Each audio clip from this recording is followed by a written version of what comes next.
Hey, before we get started on the episode today, we have a live show coming up real soon. We sure do. It's very, very soon. In fact, next week. So if you are in the Indianapolis area or surrounding, you might want to get on it.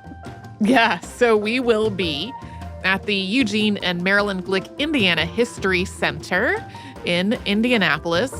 We are going to be talking about Gene Stratton Porter, who I am just getting the ball rolling on actually writing this episode, and I'm so excited about it. That is Friday, July 19th, 7:30 to 8:30 p.m., Indiana History Center. You can get tickets at indianahistory.org. We are very excited to be back at the Indiana History Center, so we hope we see you all there, all your smiling faces, to have a fun night of history. Welcome to Stuff You Missed in History Class, a production of iHeartRadio.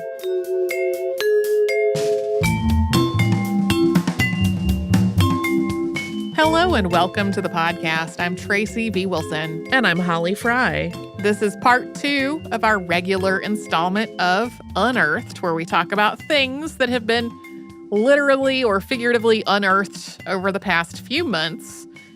In part 2 of our July 2024 installment, we're going to talk about some animals, some shipwrecks, and some medicine stuff.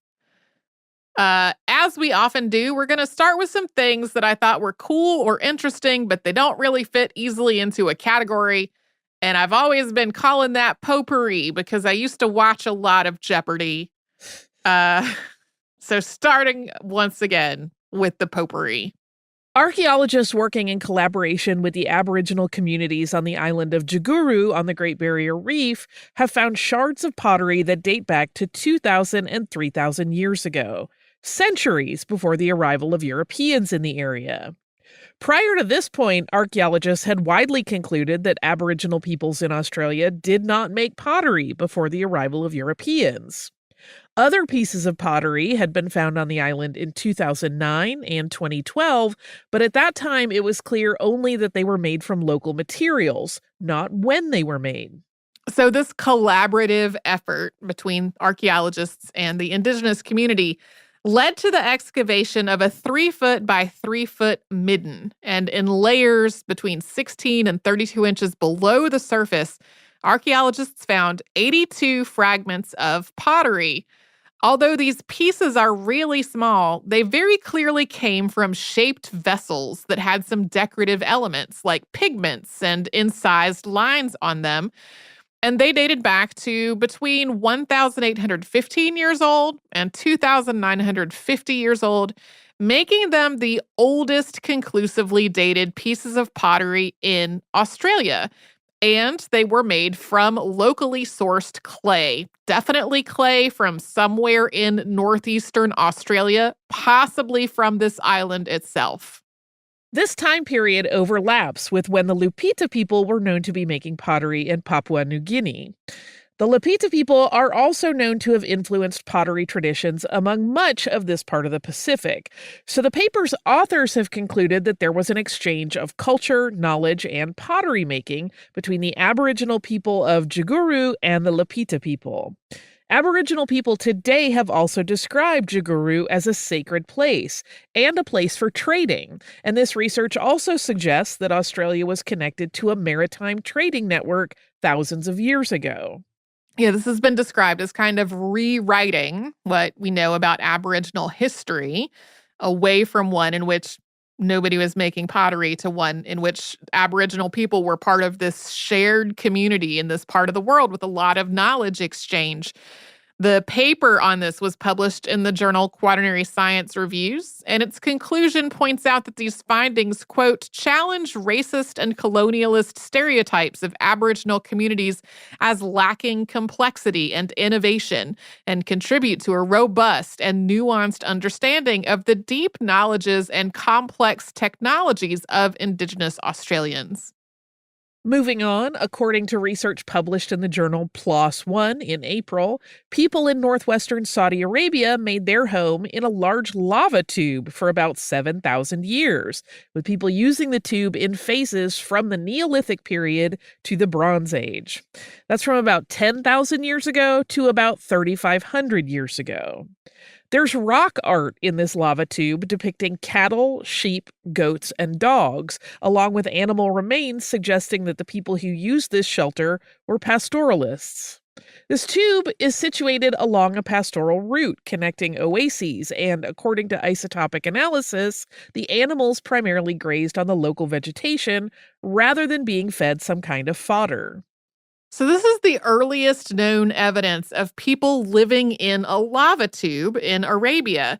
And the paper's authors have noted that these kinds of tubes are really plentiful, but they haven't really been the subject of much archaeological study yet. So, this is an opportunity for a lot more discoveries. Next, in a find that got a lot of attention in April, a dentist visiting their parents' home in Europe spotted what looks like part of a jawbone, still containing some teeth, in the travertine tile used for the floor in a recent remodel. There's not really much to add to this besides that it's interesting. The dentist declined to give their real name or much detail on their parents for the sake of protecting everyone's privacy. But they did say in a Reddit comment that the tile was quarried in Turkey. Yeah, this is one of those things that I included because I think people might be like, why didn't you talk about that tile? Travertine tile is made from sedimentary limestone, and it typically forms near hot springs. The quarry where this tile probably came from contains stones that's roughly 1 million years old. There's a range there, but that's kind of in the middle. It's really not uncommon for this kind of tile to contain some kind of fossils, but, definitely a little surprising to look at it and see what is clearly the arc of a hominid jawbone. Hey, Mom and Dad, someone's teeth are in your floor. It's a little bit weird. Researchers in Greece have confirmed that a 3,500-year-old suit of Mycenaean armor would have held up in combat. They did this by recruiting 13 volunteers from the Marines of the Hellenic Armed Forces, dressing them in replica versions of the armor and Bronze Age weapons, and having them go through a simulated Bronze Age combat for 11 hours. Sources for developing this combat protocol included archaeological evidence as well as Homer's Iliad. They also developed a software model called the Late Bronze Age Warrior Model to test whether the armor would have been usable in different environmental conditions, and they placed it in an online data repository so it would be freely available for others to use. I always love an 11-hour historical LARP. Well, which I mean in the best way, not in any kind of. When we try to figure out whether something would have worked in the past by trying to get modern people to do it. Moving on. During the colonial era in Massachusetts and other parts of North America, enslaved and free Black people selected a leader to do things like settle disputes among themselves and act as a representative to the white government and other leaders. Different communities used different titles for the person in this role, including things like governor and king. Enslaved people did not have the right to vote in official government elections, so this was often something that happened through discussion or consensus on a festival day or a holiday in which enslaved people were allowed a day off from work, or sometimes on the same day that white people were voting in their elections. The first time this is recorded as happening in Massachusetts was in 1741. And in 2022, Massachusetts lawmakers designated the third Saturday in July as Negro Election Day in recognition of this tradition and its history. So, with that context in mind, archaeologists working in Lynn, Massachusetts, which is on the coast northeast of Boston, believe they've found the home of one such person known as King Pompey. Pompey is believed to have been born in West Africa before being trafficked to North America, where he was enslaved by Daniel Mansfield II. Pompey was freed sometime in the 1750s, bought 2 acres of property on the Saugus River, and built a home there, And he hosted an annual holiday sort of gathering for enslaved and free Black people who lived in Lynn and neighboring towns. Archaeologists used an 1829 map and property records, along with modern data like LIDAR surveys, to search for the site of Pompey's homestead. The site is on private property, but it is possible that a sign or a display about the homestead can be put up at Lynn Town Hall or at Saugus Ironworks National Historic Site in the neighboring town of Saugus. And our last bit of miscellaneous potpourri finds. It seems like every time, or at least a lot of the time, that I do Unearthed, there's some kind of news coverage that gets on my nerves. And this time, that news coverage is about Rapa Nui, also called Easter Island. Research published in the journal Science Advances used things like satellite and near-infrared imaging to identify areas where lithic mulching, or rock gardening, was used on the island before the arrival of Europeans. Lithic mulching is a method of subsistence farming that can increase the nutrients that are available in the soil and also help it retain moisture. That's really important somewhere like Rapa Nui, where the soil is volcanic and heavily weathered. This work was carried out with the permission of the Ma'uhenua indigenous community on Rapa Nui with a collaborator from the island. According to this data, the total area used for rock gardening was only a fifth of what even the most conservative studies had previously estimated. The team then used this data to project how many people the island could support with this much gardening space, estimating that number at about 3,000. This means that when Europeans arrived on the island for the first time in the 18th century, they would have been seeing it at its population peak, not after an ecological collapse had caused its population to drop precipitously. So where this gets annoying is that a lot of the news coverage of this research presented it as newly and even uniquely upending the popular story that the inhabitants of Rapa Nui had committed a so-called ecocide by deforesting the island in order to create and move the massive statues that it's most famous for today. So I saw a lot of headlines that said things like, Easter Island did not collapse from overuse of resources after all, study suggests. This is really not a new idea, though. This paper adds to a growing and very well-established body of evidence contradicting the whole ecocide narrative. This is a body of evidence that has been growing for more than 2 decades. One of the people who popularized the ecocide idea was Jared Diamond in the book Collapse: How Societies Choose to Fail or Succeed. Terry Hunt and Carl Lippo, who are 2 of the authors cited on this new paper, contributed a chapter to the book Questioning Collapse: Human Resilience, Ecological Vulnerability, and the Aftermath of Empire. That book came out in 2009 as a direct response to Diamond's book. Their chapter was called Ecological Catastrophe and Collapse: The Myth of Ecocide on Rapa Nui, Easter Island. So that book, responding to the book Collapse, came out 15 years ago. You can even see this whole progression on our podcast in the archive in 2 episodes that are so old that Holly and I were not even on them. One is a 2008 episode that cites Diamond's work, and then there's a follow-up in 2012 with that update citing the new work at that point by Hunt and Lippo. So I understand that the purpose of headlines is to get people to click the article, but a lot of people don't. And it really feels like continuing to reframe this as a brand new first ever questioned idea means we're just never going to get away from this outdated thought that there was an ecocide collapse involved. Right. It's like, the part of me that gets sort of chagrined is like, we're kind of just continuing to badmouth the people of Rapa Nui for something they didn't do. Yeah. In the interest of clicks. Yes.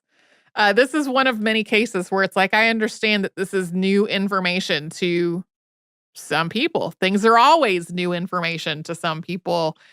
But I get frustrated when I see the same thing repeated by folks who have been writing in this space for a really long time. Right. And should already have the experience to be more nuanced with what they are writing about. Let's take a break to let me cool off from that whole diatribe I just had, and then we will talk about some animals.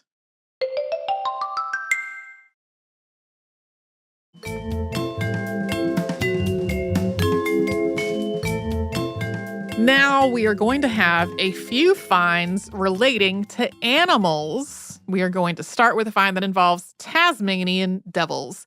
The Putakunti Kurama and Pinakura Aboriginal Corporation, or PKKP, has been working to excavate sites in Juukan Gorge in Western Australia after Rio Tinto Mining Company destroyed rock shelters there with blasting back in 2020.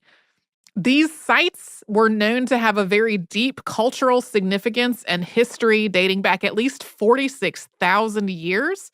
So their destruction by the mining company sparked a huge outcry and a lot of conversations in Australia about the mining industry and how it should interact with the Aboriginal communities who were the traditional owners of the land being mined. The work that has been going on at this site recently is part of an agreement that PKKP reached with Rio Tinto after this blasting. Archaeologists working at the site have found a Tasmanian devil tooth, one believed to be connected to trading that took place at the site, since Tasmanian devils are not known to have ever lived in the area. This site is in the northwestern part of Western Australia, and the nearest Tasmanian devils lived far to the southwest about 3,000 years ago. Other finds at the site include braided human hair and shell beads. Genetic testing of a similar braid found in 2014 suggested a genetic link with the Aboriginal people living there today. Next, archaeologists in Mexico were excavating what they thought was a wall until they found a trio of lids, which would have been used as part of Maya beekeeping practices. These lids were used to plug holes in hollow logs that served as homes for sacred stingless bees. So these logs kind of replicated the hollow tree trunks that bees would typically nest in. The lids were made from limestone, and one of them's in pretty good condition, but the other two are very worn. They date back before the Spanish conquest of Mexico, so sometime between 950 and the early 1500s. This is a find that could have also gone in the update section in part 1. We also have an episode on the history of beekeeping that came out in May of 2020. We're going to run that as a Saturday classic. It talks a bit about indigenous beekeeping in Mesoamerica. This discovery was also found during work ahead of the project known as the Maya Train that has come up on previous installments of Unearthed.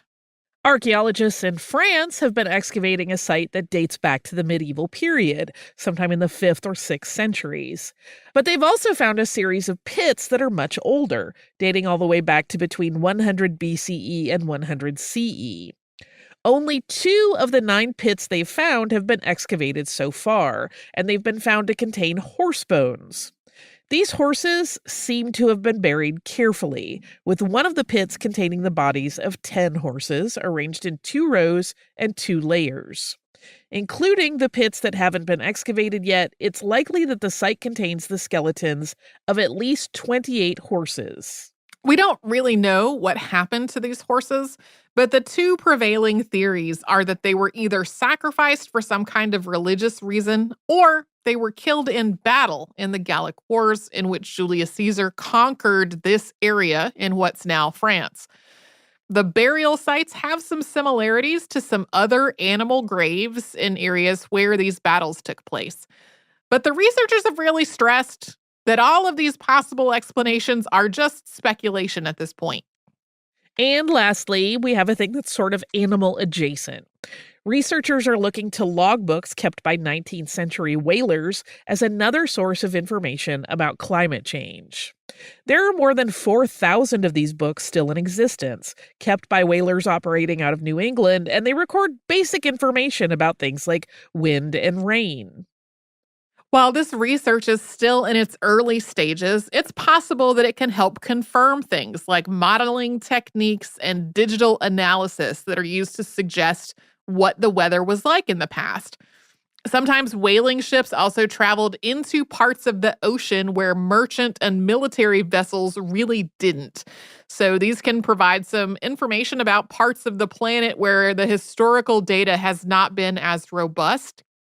At the same time, though, the captains of many whaling ships were keeping notes every day about the weather, but those notes typically were not all that exact. Most of the time, there weren't instruments on board to measure things very precisely. So these logbooks kind of add to an existing body of information that also includes things like tree rings and ice core studies and written records from other sources to kind of make a more complete view of what the climate was like in the past and how it is changing. Speaking of ships, let's talk about some shipwrecks. The Gribshunden has made 3 different appearances on Unearthed before today. This was a Danish warship that sank in 1495, and there have been numerous dives to study it over the last decade. The most recent dives to the wreck have involved extensive photographic documentation and mapping, as well as documenting the contents of a chest containing equipment that was used to make ammunition. Divers first spotted that chest in 2019, but its contents were not closely examined until this spring. The chest and its contents have been through a lot of deterioration. There's a lot of corrosion. But it is clear that there are lead plates, molds, and cans that might have contained gunpowder. In spite of the deterioration, this chest has been described as an important discovery for learning more about medieval military technology. Researchers are also conserving items that were brought up from the wreck on previous dives, including cleaning and restoring fragments of male shirts. Researchers have been studying cargo that washed ashore on Belino Beach in Portugal during a series of storms in the 2010s. And this cargo included hundreds of objects made from pewter and brass, including lots and lots of plates, as well as some cutlery and tankards. There were objects made from other materials as well, including a few iron swords and axe heads, stone cannonballs, a few fragments of pottery, and some wooden pieces that are likely from the ship itself. Research published back in 2014 had suggested that these objects might have come from the Nossa Senhora da Rosa, which was a merchant ship sailing from the Canary Islands that sank in 1577. This new research does not conclusively rule out that possibility, but it does suggest that this might have been a ship that was built on the Iberian Peninsula, but sailed on this voyage from somewhere much farther north than the Canary Islands. They base that conclusion based on the specifics of all the cargo on board. Because the plates were very similar to one another with similar artists' markings, it seems likely that they were all made in the same place and then loaded together onto the ship as one shipment. On a somewhat similar note, archaeologists are working with large collections of ceramic items in Australia and Indonesia to try to identify the source of so-called orphaned objects from shipwrecks. These are objects that have been brought up from wreck sites and sold on the private market, meaning there's no information a lot of the time about exactly what wreck they came from or where that wreck even was. This currently has involved examining every object to try to piece together not only its origin, but also how it came to be removed from the ocean floor and sold in the first place. Sometimes this happens through individual divers who remove objects from wrecks, but it can also be the result of things like commercial salvage operations. So the idea is to try to identify the individual items, but also to build a richer understanding of the history and cultural heritage associated with all of these different shipwrecks, particularly ones that are associated with the maritime Silk Road. This is a work in progress at this point, and there are also some ethical questions for researchers to wrestle with. One reason that there hasn't been a lot of widespread study of these kinds of orphaned objects before now is concerns that focusing on them could wind up legitimizing the removal of objects from wrecks that should be protected. Next, the Great Lakes Shipwreck Historical Society has announced the discovery of the wreck of the steamship Adela Shores, which disappeared in May of 1909. At the time, Lake Superior was icy, so the Adela Shores was following behind a larger vessel called the Daniel J. Morrill. Not long after the ships rounded a peninsula called Whitefish Point, the Adela Shores disappeared from the Daniel J. Morrill's view. It really was not clear what happened at the time, but the ship was presumed to have sunk, with its 14 crew believed to be lost. In 2021, a wreck was spotted about 40 miles northwest of Whitefish Point using side-scanning sonar. A follow-up with a remote-operated vehicle showed a vessel that matched the size and design of the Adela Shores. The Historical Society made the announcement of the discovery on May 1st, which was the 115th anniversary of its sinking, although their press release on the find says 112 years. That 112 would line up with 2021, the year it was identified, rather than 2024, the year it was announced. That adds an odd note to a quote in the release explaining that 3 years passed between the identification and the announcement because a lot of research goes into each release. Yeah, I was like, then why is the 112 there in the headline? Some poor copy editor was like, I think this is right. I don't want to be a conspiracy theorist, but part of me is like, 115 is a nice round number. Next, the Lost 52 project has come up a couple of times on Unearthed. That's the effort to find the 52 U.S. submarines that were lost during World War II. The U.S. Navy awarded the project's founder, Tim Taylor, its Navy Distinguished Public Service Award for this effort in 2021. In May, the U.S. Navy announced the discovery of another of these submarines, the USS Harder. The Harder had been hunting Japanese warships in the Pacific when it was hit by a depth charge in August of 1944. Another submarine in the area searched for the Harder without success, and it was presumed lost on January 2, 1945. The Lost 52 project spotted the Harder off the coast of Luzon in the Philippines at a depth of about 3,000 meters and reported its findings to the U.S. Naval History and Heritage Command, which confirmed those findings. This is the 7th wreck found by the Lost 52 project. And lastly, in 2022, we did a two-parter on Ernest Shackleton's expeditions to Antarctica after the wreck of his ship Endurance was discovered there. In June, researchers announced the discovery of another wreck associated with Shackleton, and that's the Quest. So as we mentioned at the end of that two-parter, Shackleton tried to mount another voyage to Antarctica after the failed Endurance expedition. It's failed in that they did not get to their goal, but there was a whole dramatic rescue story involved that could also be described as successful. They arrived on South Georgia Island aboard the Quest for this next attempted voyage on January 4th of 1922, and then the next day, Shackleton died of a heart attack at the age of 47. He died in his bunk aboard the Quest. We did not say what happened to the Quest, though. It remained in service until being wrecked in sea ice off the northeastern coast of Canada on May 5, 1962. Although the Quest sank, all of the crew aboard were rescued. A team spotted the wreckage using sonar after searching for 5 days aboard the research vessel Leeway Odyssey. Now we'll take another sponsor break before we close out this Unearthed with some medical stuff.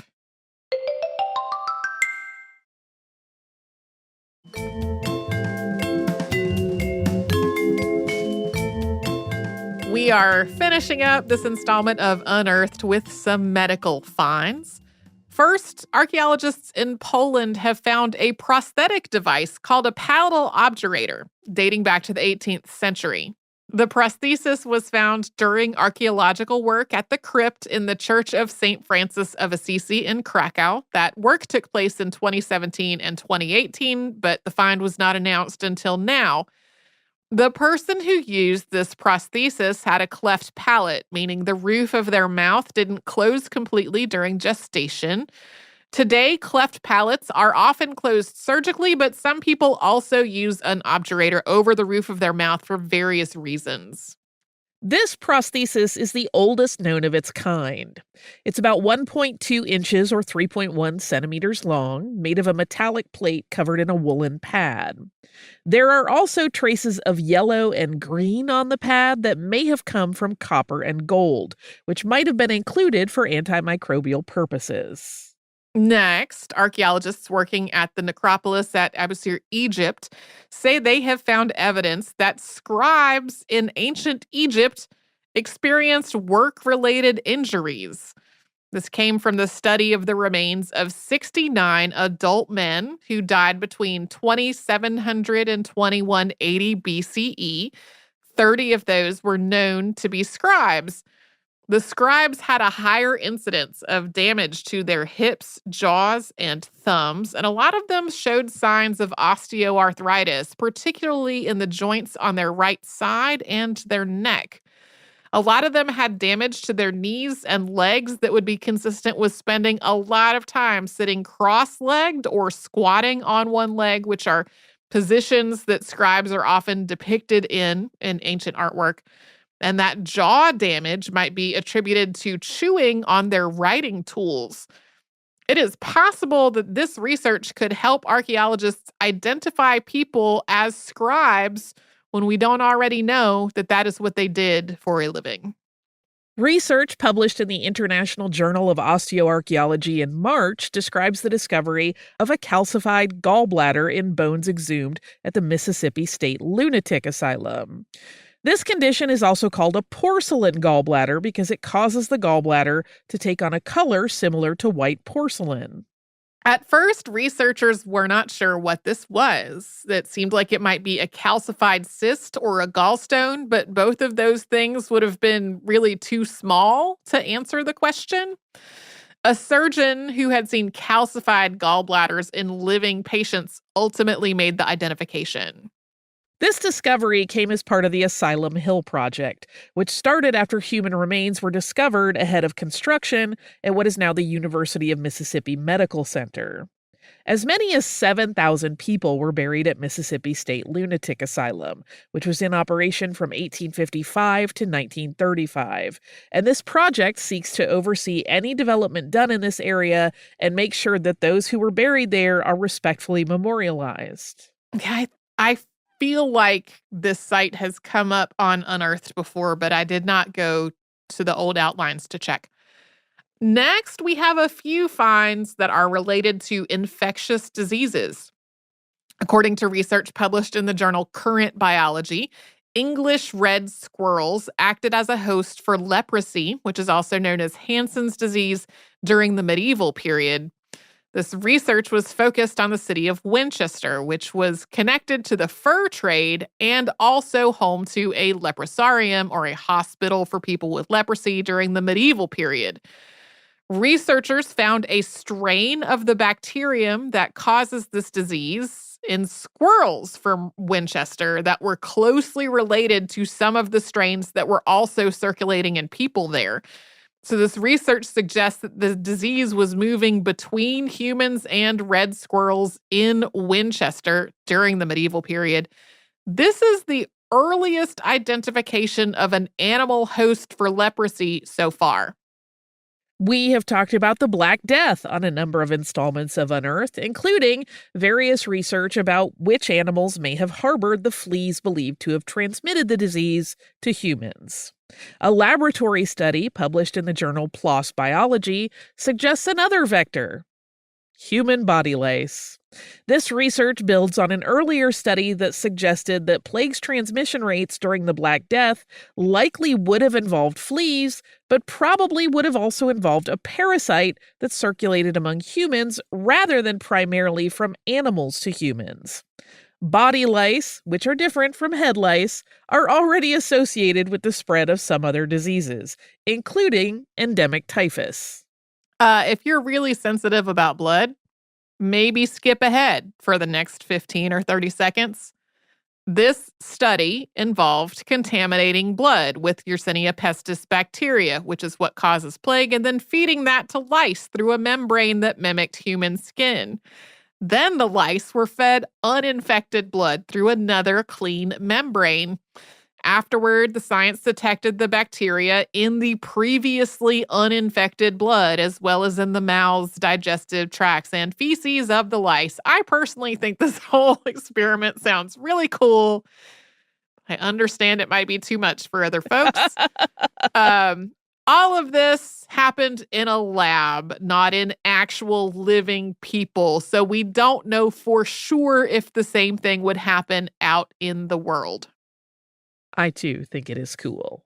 Okay, Although, good. can you imagine describing that job to someone at like a cocktail party? Yeah. What do you do? Uh-oh. You're at a meet and greet trying to get into the detail on that. There's probably a blanket answer like, oh, I work in a laboratory. The end.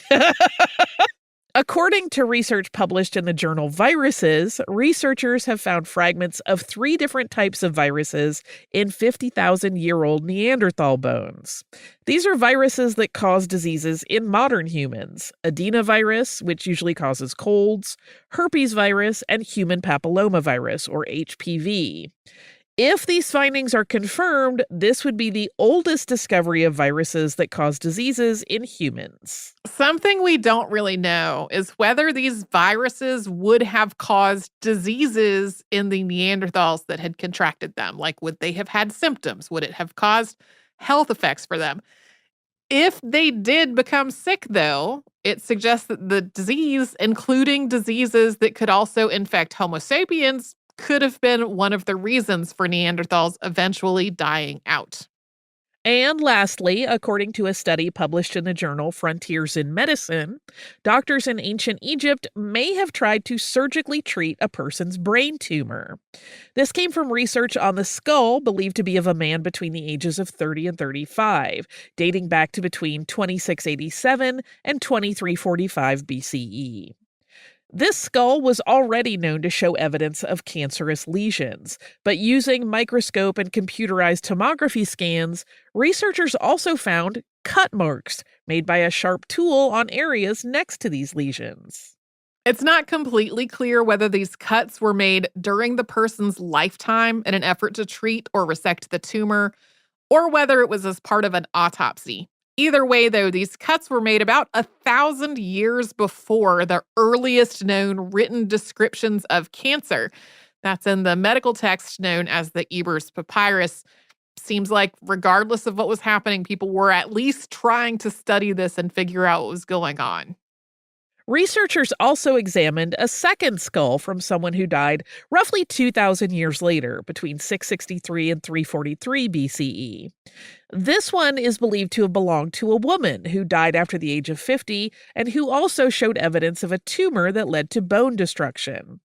Beyond that, the person's skull showed evidence of 2 traumatic injuries, one of which seems to have happened at close range with a sharp weapon. This skull suggested that the person had gone through some kind of treatment for their physical trauma that allowed them to survive a serious skull injury.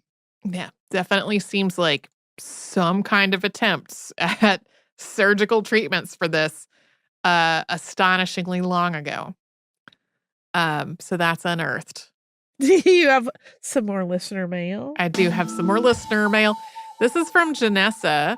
And Janessa wrote after our episode on Maria Arosa and banana ketchup. And Janessa wrote, "Hello, Tracy and Holly. I just listened to your podcast on Maria Y. Arosa, and I was surprised to hear about her part in helping the prisoners of the San Tomas internment camp. My grandfather was just a boy when he and his family were imprisoned there. Here's a link to a page my great aunt put together about our family and the prison camp. I had never heard of her or banana ketchup for that matter, and I'm so touched by her bravery that might have helped my family members survive. I will definitely be buying the children's book about her so my daughter can learn about this incredible woman in history. For pet tax, we have our 3 beautiful black and white kittens. In back is Rocky, middle is Molly, in front is Francis, plus our tortoise, Totoro." I love all of this so much. Thank you for all your hard work making this such a fantastic podcast, Janessa. Let's open some animal. Oh my goodness, this tortoise. I am not sure what type of plant food object it looks like. Maybe a little piece of squash is what the color of, maybe lemon. I'm not actually sure. But this tortoise is taking a big old bite of whatever it is. I am very into that. Let's look at these 3 kittens. Oh, 3 kitty cats. They're all curled together in one bed. My 2 cats who are siblings from the same litter, they used to curl up together in the same bed all the time, and they don't really do that much anymore. And I don't know if I just need to get a bigger bed or if they're tired of each other's faces. We had a thing because, we had 2 sets of brothers for a long time, like 2 sets of litter mates. Mm-hmm. And they also stopped sleeping with their litter mates, and they kind of switched it up. And one Siamese went with one gray cat in each bed. Yeah. And I think cats just they just shift their sleeping arrangements periodically. I do have to put them in a different room when I'm recording podcasts because Onyx, after literal years of having no problem with this, Onyx learned that she could stretch up as far as possible and bang on the doorknob with her paw while yelling. And so it became necessary to put her somewhere else during podcast recording. And often her sister goes with her. And occasionally I will open the door to that room and they are curled together in one little ball of cat, which is always very sweet. So thank you so much, Danessa, for this email. Thank you for sending this link. We've talked before about like how touching it can be to hear from folks who have a personal connection to something that we have talked about on the show. If you would like to send us a note, we're at historypodcast@iHeartRadio.com. And you can subscribe to the podcast on the iHeartRadio app or wherever else you'd like to get your podcasts.